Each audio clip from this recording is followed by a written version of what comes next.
Good morning, my dear friends. How are you? Hope you all are fine. According to the last session, we have take a look about the average speed and average velocity. Okay. So now today we are going to discuss how we can move from average to instantaneous. It means if you want to move from average speed to instantaneous speed and average velocity to instantaneous velocity, what should be mathematically applied, that we are going to look. Okay, and to move from average to instantaneous, which kind of the operator mathematically we should apply, that we are going to discuss over here. So today we learn the concept to move from the average to instantaneous. Okay, first we'll look how we can analyze the difference between average and instantaneous. Okay, so consider you are at a station A and moving towards the B. Consider you are from the Ahmedabad and moving to the Baroda. At exactly 12 o'clock you leave from the Ahmedabad and exactly 2 o'clock you reach to the Baroda. So total time taken by you, that is 2 hours. And consider or think that the distance from Ahmedabad to Baroda is 100 kilometers. Okay, so what is the average speed during this journey? Total distance 100 kilometers divided by total time 2, so that 100 by 2, 50 kilometers per hour. That is the average speed of your journey. Clear है? पता चला? मान लेते हो आप अहमदाबाद से बड़ौदा की ओर जा रहे हो और एग्जैक्ट 12 बजे आप अहमदाबाद छोड़ते हो और 2 बजे एग्जैक्टली पहुंच जाते हो. टोटल टाइम कितना लगा आपको? 2 घंटे. और डिस्टेंस मान लेते हैं अहमदाबाद से बड़ौदा का 100 किलोमीटर है, तो आपकी इस जर्नी की एवरेज स्पीड क्या हुई? तो हम कहेंगे 50 किलोमीटर प्रति आवर. कैसे? फॉर्मूला क्या है? Delta v is equal to delta x, distance 100 kilometre divided by time, total time delta t is equal to 2 hour, 100 by 2 that is 50 kilometer per hour. Okay, but if I say that on each and every minute your speed is maintained 50 kilometer per hour, then it not would so. यानी कि अगर मैं ऐसा कहूं कि हर एक minute पे आपकी स्पीड लगातार 50 पे ही रुकी हुई थी या 50 ही थी, तो वो सही नहीं होगा. Okay, might be possible when the road is very clear, you have run up sprintly fast, and when there is a traffic or bump or something else, then your speed is moved to the downward. यानी कि अगर खुला road है तो आपकी speed बढ़ी होगी. Okay, और अगर कोई स्पीड ब्रेकर्स आया है, ट्रैफिक है या कोई और वजह से शायद आपकी स्पीड घटी भी होगी. शायद आपने नाश्ता करने के लिए गाड़ी रोकी भी होगी, कुछ वक्त के लिए आपकी स्पीड 0 भी होगी. बट आप परफेक्टली अंदाजा नहीं लगा सकते गिवन डेटा ऊपर से कि आपकी स्पीड कब 0 थी, कब ज्यादा थी या कब कम थी. आपको केवल कितना पता है? टोटल टाइम कितना लगा और टोटल डिस्टेंस कितना है, उसके ऊपर से आपके पास अंदाजा नहीं होगा. Okay, so when you have the uncertainty or not prefined data, then you should talk about, or at that time you are talking about the average. ठीक है, जैसे कि कोई एक स्टूडेंट बिना एग्जाम के अगर आपको मार्क्स देने हैं तो आप दूसरे सब्जेक्ट के मार्क देखोगे और एवरेज निकाल के दे दोगे. ओके, यानी दैट इज नॉट प्रिफाइंड डेटा. यानी कि वैसे ही अगर मेरे पास परफेक्ट डेटा नहीं है तो मैं एवरेज की ही बात करता हूं. और जैसा कि मैंने यहां पे बताया कि स्पीड में क्या होगा, आपके पास कितना डेटा है जब आपने शुरू की जर्नी और जब आपने जर्नी खत्म की, इतना ही डेटा है आपके पास. और टोटल डिस्टेंस है तो उसके ऊपर से एवरेज ही आएगा. ठीक है, बट उसके ऊपर से ये कहना कि हर वक्त हर एक मिनट आपकी स्पीड 50 किलोमीटर पर आवर थी तो वो गलत होगा. ठीक है, चलिए तो अब क्या किया जाए जिससे आपके पास परफेक्ट डेटा आए। जैसे कि मैं आपको बताऊं कि 12:20 पे या 12:15 पे आपकी स्पीड कितनी थी तो आपको नहीं पता होगा। ओके, तो अब क्या कर सकते हो आप, you can take the observation on each 15 minute, यानी 12 बजे के बाद 12:15 पे कितना डिस्टेंस कवर हुआ वो आप नोट करोगे। तो 15 मिनट का टाइम है आपके पास, कितना डिस्टेंस कवर हुआ, डिस्टेंस डिवाइडेड बाय टाइम, आपके पास स्पीड आ जाएगी।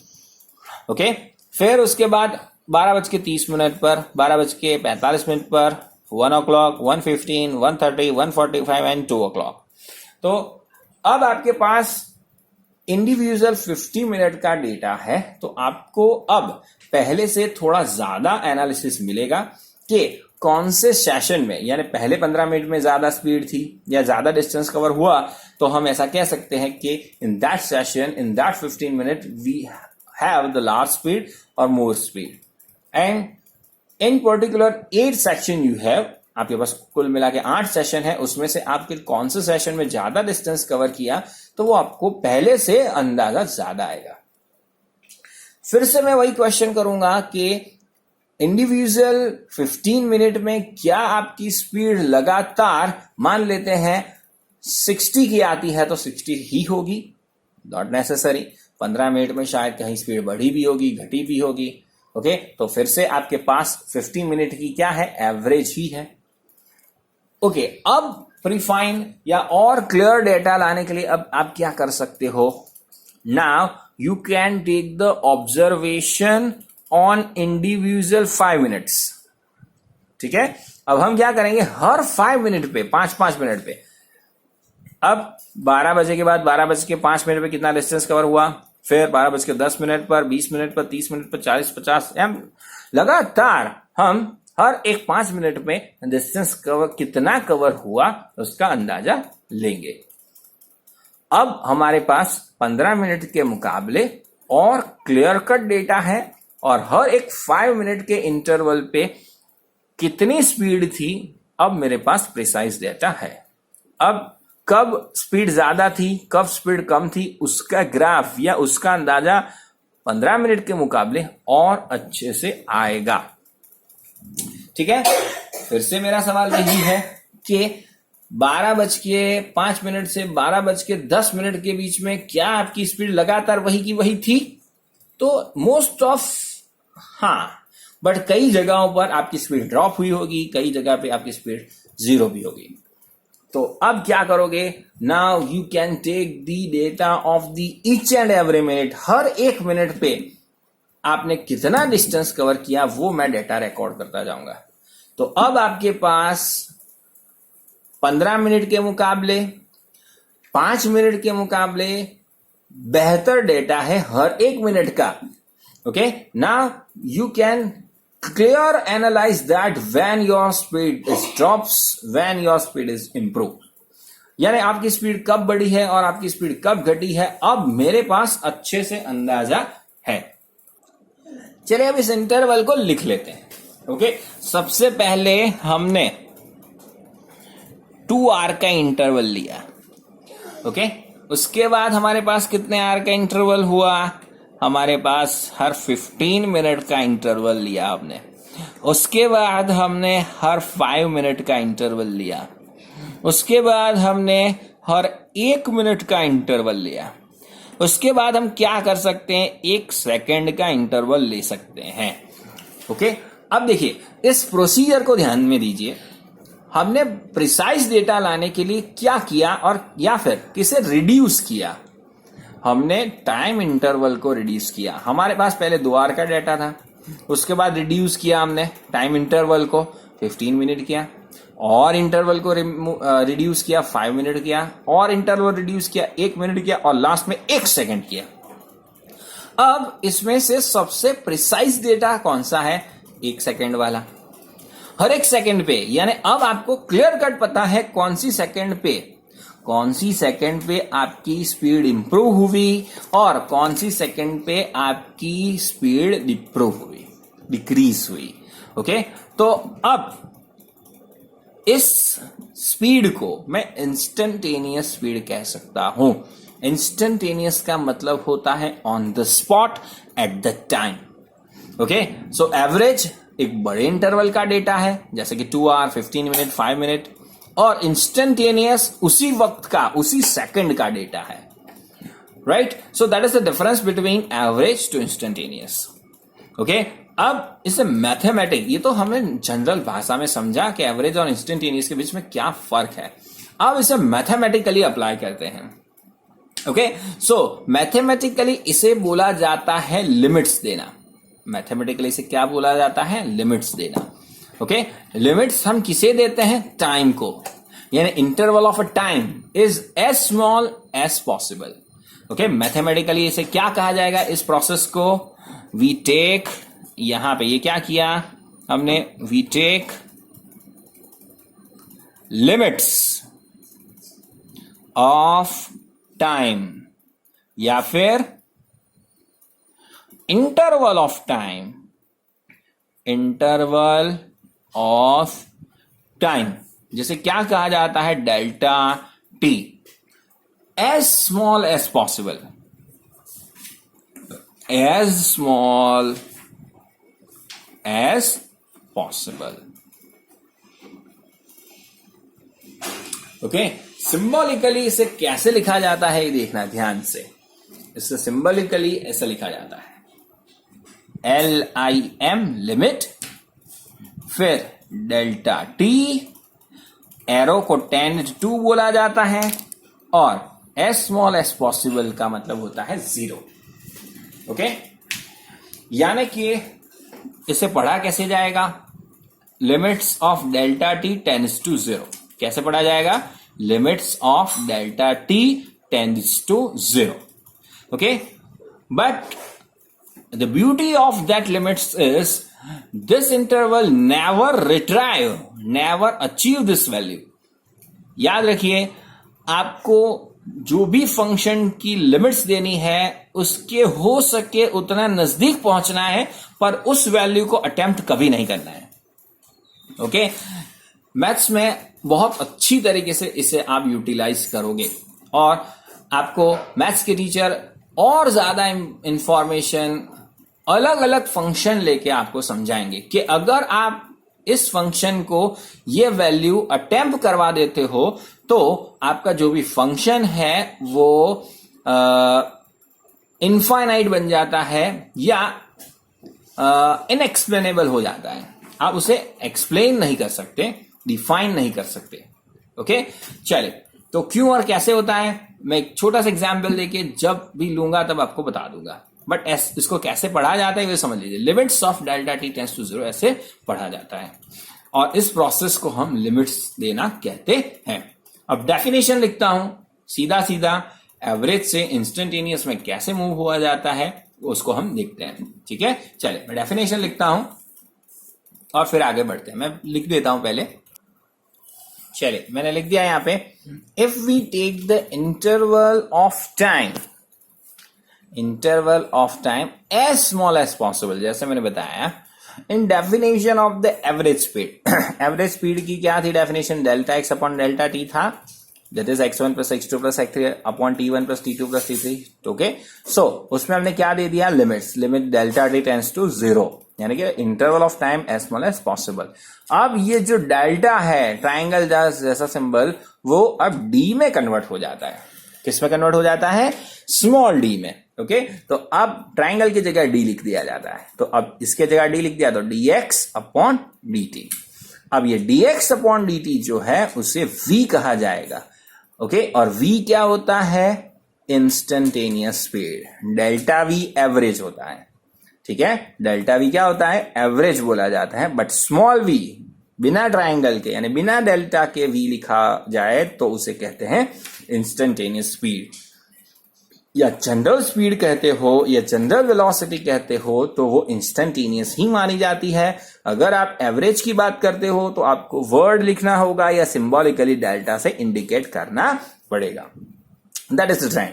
धीरे धीरे आपको भी पता चल जाएगा, आपको भी हैबिट हो जाएगी कि स्पीड या वेलोसिटी बोलते हैं तो इंस्टेंटेनियस ही होती है, और जब हम एवरेज की बात करते हैं तो एवरेज बताना पड़ता है। मोreover, अगर हम स्पीड की बात कर रहे हैं तो भी हमें इंडिकेट करना पड़ता है और बताना पड़ता है, और हम वेलोसिटी की बारे में बात कर रहे हैं तो भी हमें बताना पड़ता है कि हम स्पीड की बात कर रहे हैं या वेलोसिटी की, क्योंकि speed and velocity by the fundamental अलग अलग है, but by symbol and unit same है। ठीक है, v का मतलब स्पीड भी होता है और v का मतलब वेलोसिटी भी होता है। डेल्टा v का मतलब एवरेज स्पीड भी होता है, डेल्टा v का मतलब एवरेज वेलोसिटी भी होता है। बट आप एवरेज स्पीड की बात कर रहे हो या एवरेज वेलोसिटी की बात कर रहे हो, वो आपको वर्ड में लिख के बताना पड़ेगा, और क्वेश्चन में से आपको हिंट लेनी पड़ेगी कि क्वेश्चन में आपको एवरेज स्पीड के बारे में बताया गया है कि वेलोसिटी के बारे में। ओके, तो धीरे धीरे आप जैसे जैसे प्रैक्टिस करते जाओगे आपको पता चलता जाएगा, और क्वेश्चन में क्लियर कट लिख के दिया होता है कि एवरेज स्पीड फाइंड करना है या वेलोसिटी। ठीक है, क्योंकि स्पीड में आप total distance by total time लेते हो, और वेलोसिटी में displacement divided by interval of time लेते हो। ओके, तो दोनों में फर्क है। बट मैथमेटिकली अगर आपको एवरेज से इंस्टेंटेनियस जाना है, चाहे वो स्पीड हो या वेलोसिटी हो, एक्सेलरेशन हो, मोमेंटम हो, कुछ भी, बट फंडामेंटल सेम रहता है। ओके, हर एक डेफिनेशन में प्रोसीजर आपको सेम ही करनी होगी। आगे जब भी एवरेज से इंस्टेंटेनियस आए तो इसी फॉर्मूला को या इसी कंसेप्ट को आप अप्लाई कर सकते हो। Okay, so if we take the interval of a time as small as possible in the definition of average speed, तो फॉर्मूला लिख देने का एवरेज का, और अब डेल्टा की जगह d बना देने का, and that is called instantaneous speed. Okay, चलिए, तो अब हम टाइम या परफेक्ट फॉर्मूला लिखते हैं, v यानी कि speed at any time t, that is equals to dx of t divided by dt।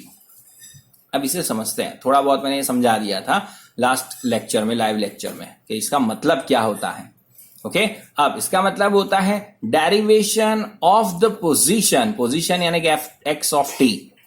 Okay, position को x ऑफ t से इंडिकेट किया जाता है, यानी पोजीशन टाइम डिपेंडेंट है। यहां पे जो फंक्शन है वो जिस पर डिपेंड करता है उसे ब्रैकेट में लिखा जाता है। Okay, so x of t यानी कि derivation of the position with respect to, आगे मैंने बताया था WRT का मतलब क्या होगा, विथ रिस्पेक्ट टू टाइम। किसके रिस्पेक्ट में है, टाइम के। मैंने बताया था तब कि डेरिवेशन हमेशा किसी के रिस्पेक्ट में होगा। ओके, यानी with respect to time that gives you instantaneous speed. Clear हुआ है? Okay, so that is the instantaneous speed. कैसे मूव किया जाता है, अब मैथमेटिकली देख लेते हैं कि dx अपॉन dt का मतलब क्या होता है। d अपॉन dt, उसका मैंने आपको बताया था, that is called derivation with respect to time. अगर मैं यहां पे d अपॉन dx लिखता तो derivation with respect to x, d upon dy लिखूं तो derivation with respect to y। Okay, derivation का सीधा मतलब होता है तोड़ना। जैसे हमने यहां पे किसे तोड़ा, टाइम इंटरवल को तोड़ा। ओके, टाइम इंटरवल रिड्यूस करते गए, हम कन्फाइन किया हमने, वैसे ही आप किसी भी फंक्शन को पर्टिकुलरली कौन सी डायरेक्शन में या with respect to which quantity you are deriving, that you should mention. Okay, यानी डेरिवेशन कौन से रिस्पेक्ट में किया जाता है वो पहले लिखा जाता है, और उसके बाद जिस पर आप डेरिवेशन अप्लाई कर रहे हो, यानी कि अभी हम किसका डेरिवेशन कर रहे हैं, पोजीशन का, जो डिपेंड ऑन अ टाइम है, x ऑफ t।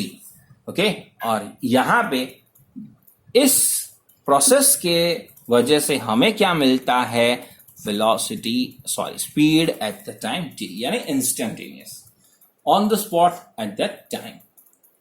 अब ये मैथमेटिकली हमने समझ लिया, बट यहां पे इस फंडामेंटल को हम न्यूमेरिकल में कैसे यूज करेंगे ये देखना है। उसके लिए मैंने लास्ट वीडियो लेक्चर में आपको 3-4 फॉर्मूला दिए थे याद करने को, वो आपको याद होने चाहिए, तो ही आपको अगला कंसेप्ट समझ में आएगा। अब मैथमेटिकली एवरेज से इंस्टेंटेनियस पे कैसे मूव किया जाता है वो मैंने बता दिया, और लिमिट्स का मतलब क्या होता है, फंक्शन को लिमिट देने से क्या हो जाता है ये भी हम समझ चुके हैं। ठीक है, यानी लिमिट्स देने से हमारा हमारा एवरेज फंक्शन इंस्टेंटेनियस में तब्दील हो जाता है। अब इंस्टेंटेनियस का मतलब क्या होता है वो भी देखा, मैथमेटिकली वो हो जाता है डेरिवेशन, और डेरिवेशन का यूज करना आना चाहिए। अब ध्यान रखिए, पोजीशन का one time derivation with respect to time आपको क्या देगा, इंस्टेंटेनियस स्पीड या वेलोसिटी। फिर से मैं रिपीट करता हूं, पोजीशन का टाइम के रिस्पेक्ट में वन टाइम डेरिवेशन आपको क्या देगा, स्पीड या वेलोसिटी, बट एवरेज नहीं, इंस्टेंटेनियस। बहुत ध्यान से, ठीक है, क्योंकि हम किसकी बात कर रहे हैं, किसकी बात कर रहे हैं हम, डेरिवेशन। डेरिवेशन है तो इंस्टेंटेनियस ही होगा। ओके, या अब एवरेज है कैसे पता चलेगा, इंटरवल नहीं होगा। यहां पे इंटरवल कह सकते हो आप, यहां पे 1 सेकेंड का इंटरवल नहीं कहा जाएगा, 1 सेकेंड बहुत प्रिसाइज देता है। हाँ, 5 मिनट का है तो आप इंटरवल कह सकते हो। Okay, so when you have the interval of a time then you are talking about the average speed, and when you have the derivation then you are talking about the instantaneous speed. चलिए, आशा करता हूं कि आपको instantaneous और average का fundamental पता चल गया है। अब आगे बढ़ते हैं कि हमें जो यूज करना है उसे मैथ्स के अंदर या मैथ्स के फॉर्म में उसे देख लेते हैं। चलिए, तो जैसा कि मैंने बताया कि d/dx का मतलब होता है derivation with respect to x। ठीक है, अब x⁻n का आंसर कैसे लिखा जाता है, n x⁻n-1, इस तरीके से इसका आंसर लिखा जाता है। ओके, अब इसे लाइव एग्जाम्पल के तौर पे लेते हैं। क्या क्या याद रखना है, ये देखिए, जिसके रिस्पेक्ट में डेरिवेशन हो रहा है फंक्शन उसी का होना चाहिए। जैसे मैंने ऐसा लिखता हूं कि d/dx, तो यहां पे x की पावर का ही कोई फंडामेंटल होना चाहिए, यानी कि x⁵5। ठीक है, अब यहां पे मैं y लिख दू, y⁵5, तो नहीं चलेगा, तो वो 0 हो जाएगा, कांस्टेंट। x के रिस्पेक्ट में y कांस्टेंट, x के रिस्पेक्ट में अदर कोई भी फंक्शन कांस्टेंट, ठीक है, उसका डेरिवेशन परफॉर्म नहीं होगा। चलिए, फिर d/dx x⁵5, अब इसका आंसर कैसे लिखा जाएगा ये ध्यान से समझना। ओके, चलिए, तो डेरिवेशन ऑफ x⁵n का फॉर्म है, n=5 देख सकते हो आप। अब यहां पे इसके आधार पर x एज इट इज रहेगा, यानी कि मैंने सिखाया था बेस में कोई चेंज नहीं होता है। पावर जो है 5 वो आगे आ जाएगी, यानी 5 मल्टीप्लाई हो जाएगा और पावर में से एक सब्सट्रैक्ट हो जाएगा, यानी 5-1। ओके, तो इसका आंसर हो गया आपका 5x⁴। ओके, पता चला। ऐसा ही और एक एग्जाम्पल लेते हैं। चलो, तो अब मैं लिखता हूं d/dy ऑफ 2y³। ठीक है, अब देख सकते हो y के रिस्पेक्ट में है, y का फंक्शन है, कोई प्रॉब्लम नहीं, चलेगा। अब 2 का कुछ नहीं होगा, 2 एज इट इज रहेगा, y पे डेरिवेशन परफॉर्म होगा। अब 3 बाहर आ जाएगा, यानी 2 × 3 लिखा जाएगा, base as it is y का y रहेगा, 3-1 n-1 के फॉर्मूला के हिसाब से। अब 2 3 6, y एज इट इज 3-1 यानी कि 2, यानी 6y², 2y³ का डेरिवेशन होता है। पता चला। चलिए, और एक लेते हैं एग्जाम्पल, d/dt ऑफ 3y⁻²। अब माइनस वाली पावर है, बहुत ध्यान से करना है।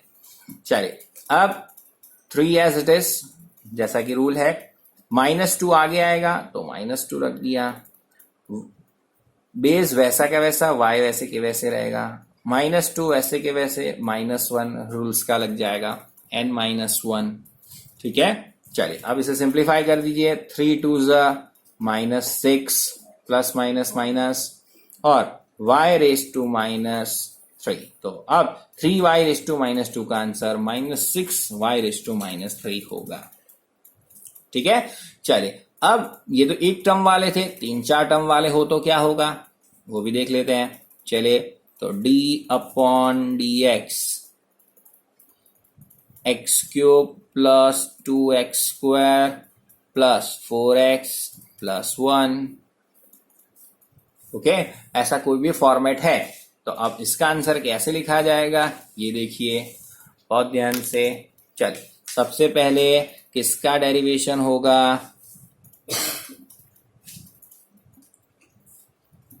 इसका आंसर लिखते हैं सीधा, x' भी लिखा जाता है डेरिवेशन। ओके, चलिए x³ का क्या होगा, तो x³ में 3 पावर है, आगे आ जाएगी, x बेस है वैसे के वैसा रहेगा।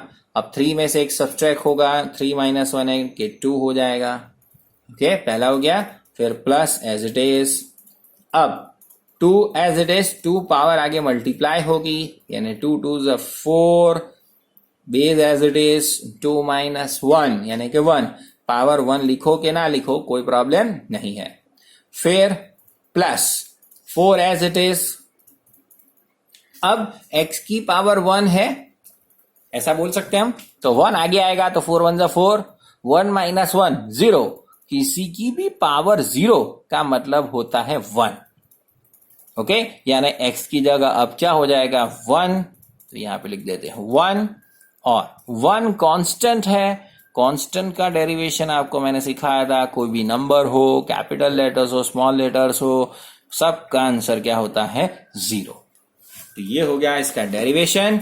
ओके, चलिए तो देयरफॉर x' यानी कि 1 टाइम डेरिवेशन, डबल डैश यानी 2 time derivation, 3x² plus 4x plus 4 is the answer.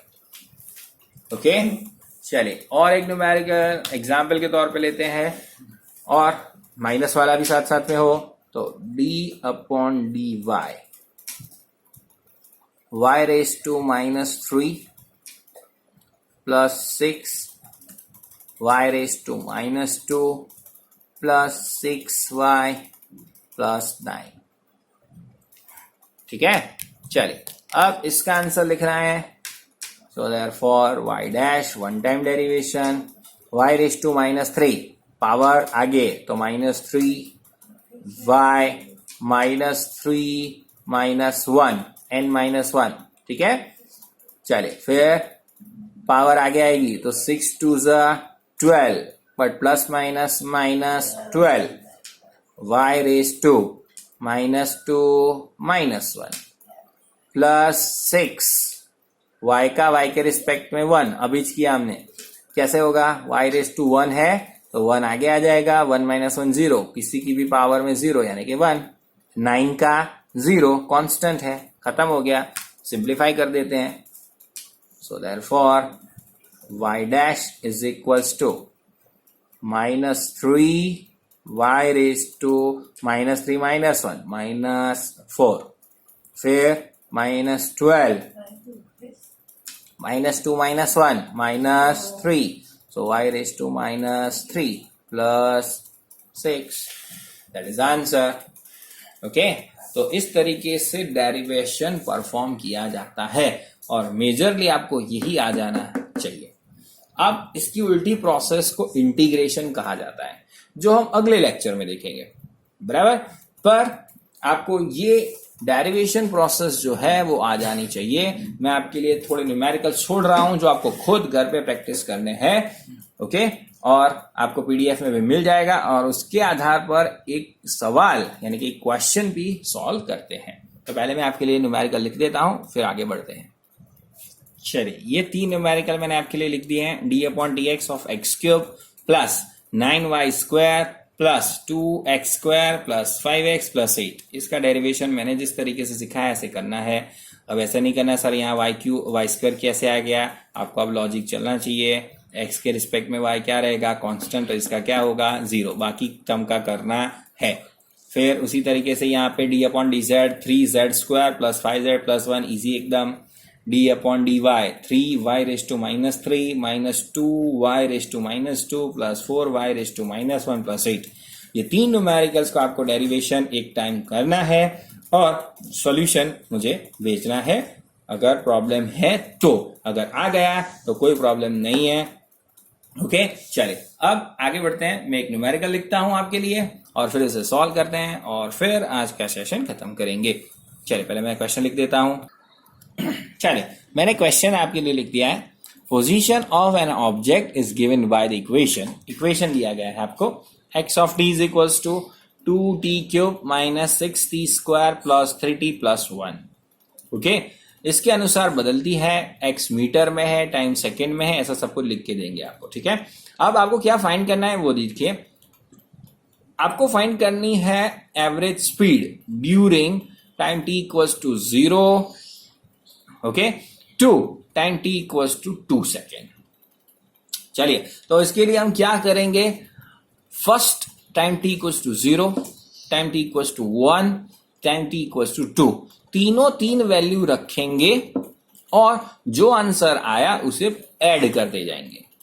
यानी कि x इक्वल्स टू 0 पे कितना पोजीशन स्टार्ट किया उसने, फिर 1 सेकेंड में कितना कवर किया और 2 सेकेंड में कितना कवर किया, तीनों 3 हम वैल्यू प्लेस करेंगे, x1 plus x2 plus x3 लाएंगे, डिवाइडेड बाय टोटल टाइम, यानी टोटल टाइम तो कितना दिया है 0 से लेकर 2 यानी कि 2 सेकेंड।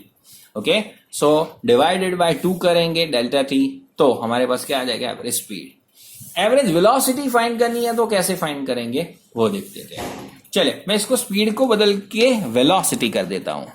स्पीड का मैंने आपको समझा दिया, वेलोसिटी फाइंड करते हैं। अब वेलोसिटी के लिए क्या करना होगा, तो वेलोसिटी के लिए आपको t इक्वल्स टू 0 रखना है और t इक्वल्स टू 2 रखना है, 2 ही वैल्यू रखनी है इसी के अंदर।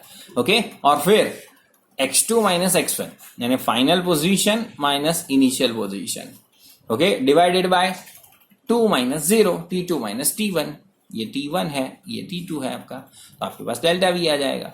ओके, और दूसरा क्या फाइंड करना का बोला है आपको, इंस्टेंटेनियस स्पीड, यानी कि time t equals to 3 second पे इंस्टेंटेनियस स्पीड फाइंड करना बोला गया है।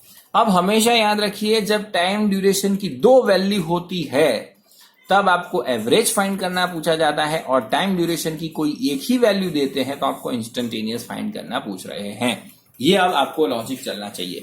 फिर से रिपीट कर रहा हूं, अगर टाइम इंटरवल की वैल्यू 2 है, यानी टाइम की वैल्यू 2 है, ऐसे 0, 2, 1, 3, 4, 2 ऐसे कुछ भी, अगर टाइम की वैल्यू 2 है तो आपको एवरेज पूछ रहे हैं, और टाइम वैल्यू एक ही है, टाइम इक्वल्स टू 2, 1, 3, 4, 5 व्हाटएवर, एक ही वैल्यू है तो आपको इंस्टेंटेनियस पूछ रहे हैं। क्लियर। अब अगर आपको एवरेज पूछ रहे हैं तो पोजीशन के फॉर्मूला में ही वैल्यू रखनी है। ठीक है, फिर से अगर आपको टाइम इंटरवल की 2 वैल्यू दी है तो आपको जो फॉर्मूला दिया है उसी के अंदर वैल्यू प्लेस करनी है, और अगर एक ही वैल्यू दी है, अगर आपको जैसे कि टाइम t इक्वल्स टू 3 की बात करूं तो आपको दिए गए इक्वेशन का पहले डेरिवेशन करना है, उसके बाद वैल्यू रखनी है। ओके, यानी टाइम t इक्वल्स टू 3 के लिए मैं क्या करूंगा, dx अपॉन dt फाइंड करूंगा और जो इक्वेशन आएगा उसके अंदर t की वैल्यू प्लेस करेंगे तो मुझे क्या देगा, इंस्टेंटेनियस देगा। ठीक है, तो अब एवरेज और इंस्टेंटेनियस को कैसे सॉल्व किया जाता है ये देखिए। अब मैं इसे सॉल्व कर रहा हूं, ध्यान से समझना। सबसे पहले मैं क्या करूंगा, place t is equals to 0 okay in given equation, t is equals to 0 in given equation. So therefore उसे x1 कह देते हैं। Okay, that is equals to, अब यहां पे 0 रखना है हर जगह, तो ये सब तो 0 हो जाएगा।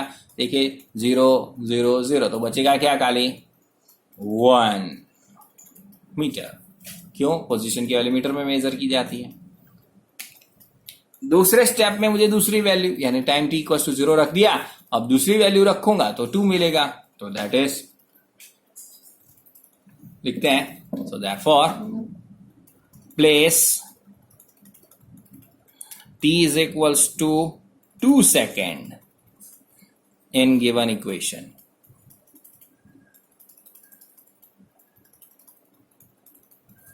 So therefore x2 is equals to, अब जहां पे t दिख रहा है वहां पे 2 रख देना है. 2t क्यूब, तो 2 raised to 3. ध्यान से इक्वेशन जैसा दिख रहा है वहां पे ही आपको क्या रखना है, t की जगह. देखते जाइए, मैं रखता हूं -6 एज इट इज. अब t की जगह 2 स्क्वायर प्लस 3, t की जगह 2 प्लस 1.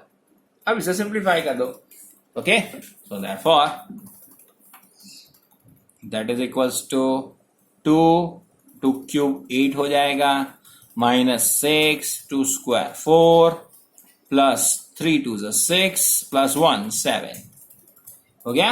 अब और आगे बढ़ते हैं. So that is 2 8 16, 6 4 24 and plus 7. हो गया. अब ऐसे और सिंप्लीफाई कर दीजिए. So that is equals to 16 plus 4 23. Okay, और 23 माइनस 24 -1. ओके, चलिए तो -1, या फिर 24 प्लस 7 कितना होगा, दैट वुड बी -17. तो 16 - 17. Okay, that would be -1.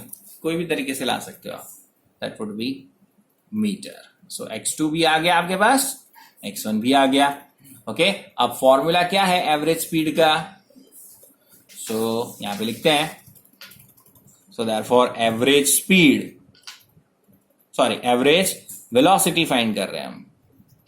That is equals to delta v, and that is equals to क्या होता है, x2 minus x1 divided by t2 minus t1. दोनों वैल्यू प्लेस कर दो. x2 आया आपका -1, ओके, डिवाइडेड बाय 2 माइनस 0. ठीक है, so that is equals to -2 divided by 2, so that is equals to -1 metre पर सेकेंड. ये आ गया आपका आंसर. ओके, फिर से देख लो एक बार ध्यान से. अब हमें क्या पूछा था, टाइम t इक्वल्स टू 0 से 2 सेकेंड में एवरेज वेलोसिटी. तो टाइम की जो भी वैल्यू पहली दी है उसे इक्वेशन में रखने पर आपके पास x1 आएगा. दूसरी जो भी वैल्यू दी है, यहाँ पे 2 है, 3 भी हो सकती है, 4 भी हो सकती है, 5 भी हो सकती है, कुछ भी हो सकता है, बट वो x2 ही बोला जाएगा. ठीक है, यानी दूसरी position. So x1 is equal to 1 metre मिला, और दूसरी वैल्यू हमें 2 दी थी तो 2 रखा हमने. तो x2 इज इक्वल टू जहां t दिखता है वहां पे हम क्या रख देंगे, 2 रख देंगे, और उसे सिंप्लीफाई कर देंगे, और जो आया आंसर वो हमारा 2 हो गया. एवरेज स्पीड का फॉर्मूला क्या है, एवरेज वेलोसिटी का फॉर्मूला x2 माइनस x1 यानी delta x upon delta t. Delta x यानी final position minus initial position divided by delta t, t2 minus t1. तो x2 की वैल्यू x1 की value जो आई हमने रखी, t2 और t1 यानी दूसरा इंटरवल और पहला इंटरवल दिया था वो रखा हमने, तो हमारे पास आ गया -1 मीटर पर सेकेंड. ये पहला आंसर हमने फाइंड कर लिया. अब दूसरा क्या पूछा है, इंस्टेंटेनियस. तो इंस्टेंटेनियस के लिए मैंने आपको सिखाया कि दिए गए इक्वेशन का क्या करना होगा, पहले आपको डेरिवेशन, उसके बाद वैल्यू रखनी है. चलिए तो अब क्या करते हैं, सो डेरिवेशन करते हैं. d upon dt of x of t, ऐसे सिंबल लिखा जाता है. ठीक है, और ये क्या हमें देता है, वेलोसिटी. अब x ऑफ t की वैल्यू हमें यहाँ पे दी हुई है, तो ये इक्वेशन यहाँ पे हम रख देंगे और डेरिवेशन करेंगे. So that is equals to d upon dt of 2t cube minus 6t square plus 3t plus 1. रख दी वैल्यू. अब ये हमें क्या देगा, dx अपॉन dt को क्या कहा जाता है, it is called instantaneous velocity. अब इसी के वजह से मैंने आपको सिखाया था x रेज़ टू n का फॉर्मूला। अब 2t क्यूब तो 3 आगे आ जाएगा x रेज़ टू n के फॉर्मूला के हिसाब से, तो 3 2 6 t 3 - 1 यानी कि 2, पहला स्टेप हो गया। फिर 6 2 12 तो -12 t रेज़ टू 2 - 1 यानी कि 1 प्लस 3 t रेज़ टू 0 1 और 1 का 0 हो गया। अब इसके अंदर ये मेरा इंस्टेंटेनियस वेलोसिटी का फॉर्मूला है, उसके अंदर मुझे जिस टाइम पे पूछा है वो वैल्यू रखनी है। सो t = 3 यहां पे रख देंगे। So instantaneous